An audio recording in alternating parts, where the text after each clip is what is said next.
Hello, in this video I'm going to be showing you how to set up, install, and configure Universal Render Pipeline for Unity.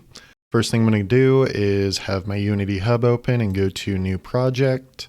I'm going to choose the 2022.3.28 F1 version of Unity, and I am just going to use the default 3D built-in render pipeline option. If you don't want to go through the hassle of installing URP, you could just install this Universal 3D template and then just create a project starting from there, and then you'll have URP already installed and configured. But if you don't want to do that, you could go to the 3D built-in render pipeline option. I am going to change my folder destination to tutorial projects, and I will name this URP setup tutorial. And I will create the project. All right, now that we have our project open, we will need to go to the package manager. For me, that's right here, but for you, you might have to go to Window and Package Manager here, and then this should open. To get the Universal Render Pipeline installed, you'll want to go here to the Packages dropdown and go to Unity Registry and scroll down to the U section for Universal RP. And then you'll just want to hit this install button right here, and it should install the Universal Render Pipeline. And then after this installs, we have a little bit more setup to do, so stick around. All right, now that the Universal RP package is installed, we can see we have a URP settings file here. So to set up the Universal Render Pipeline for your game, you're going to want to right-click, go to Create, go to Rendering, and depending on if you're going to be using it for 2D or 3D, you'll want to use the URP asset with 2D renderer for 2D games and URP asset with Universal Renderer for the 3D games option. I'll do the 3D games option, and you'll see it made a couple new files here. So for these files to take effect, you'll want to go to your project settings and select graphics. And if you don't have this tab here for project settings, like if I close this tab, for example, and I want to get it back, you'll want to go to Edit and Project Settings, and that should appear somewhere on your screen. If you have multiple monitors, it might appear on a different monitor. That's what mine did, so I dragged it over here.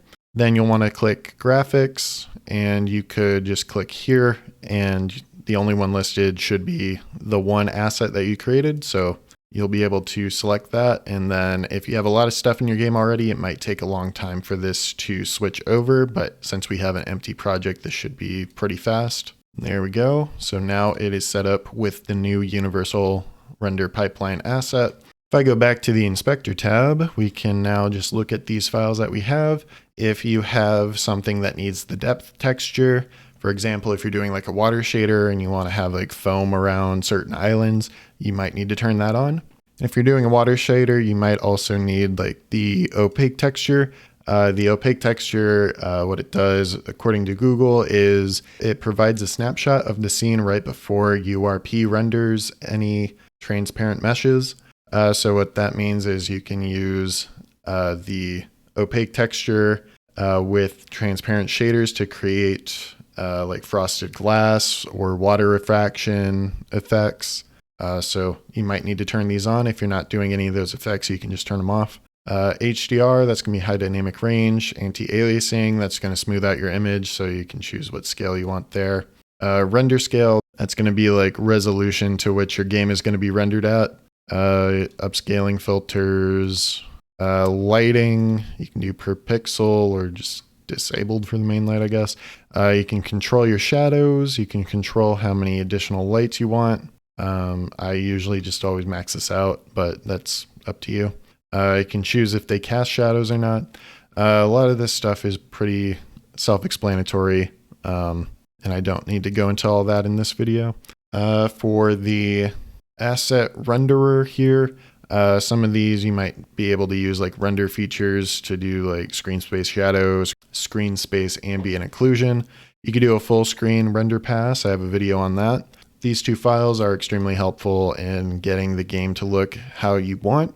But that is really all I wanted to cover in this video. Some people in my previous videos seem to have issues just getting this part done where you create your own pipeline asset and assign it in the graphics tab. But hopefully this video will help you out. So thank you for watching and have a good day.